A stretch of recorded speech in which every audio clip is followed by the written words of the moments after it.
Баршаңызға сәлем. Есімім Назира, каналыма қош келдіңіздер. Бүгін сіздермен осындай печенье пісірудің рецептісімен бөліскім келіп отыр.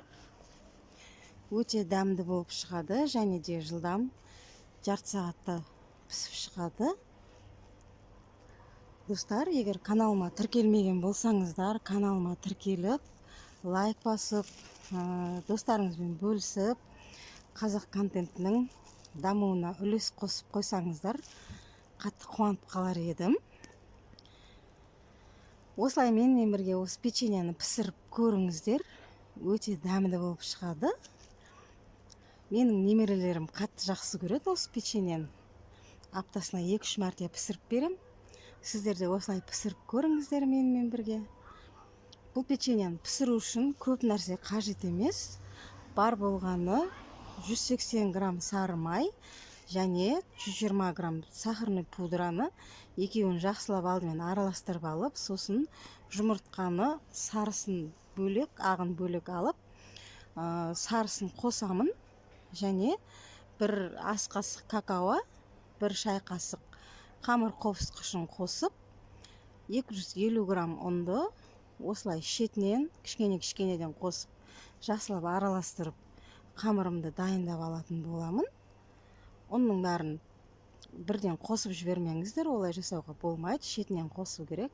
Енді кулечикке салып алып, мендегі торттың кремін жасайтын насадка осылай гүлге ұқсатып, печеньемді противеньге астына пергамент қағазын төсеп, осылай жасап аламын да, духовкада 180 градуста 10 минут, 15 минутта пісіп шығады.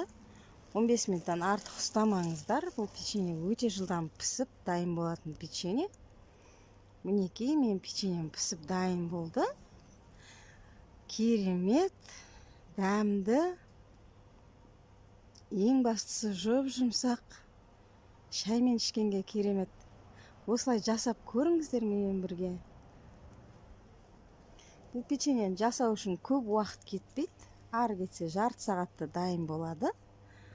Сіздің шайыңыз қайнағанша печенье де дайын болып қалады.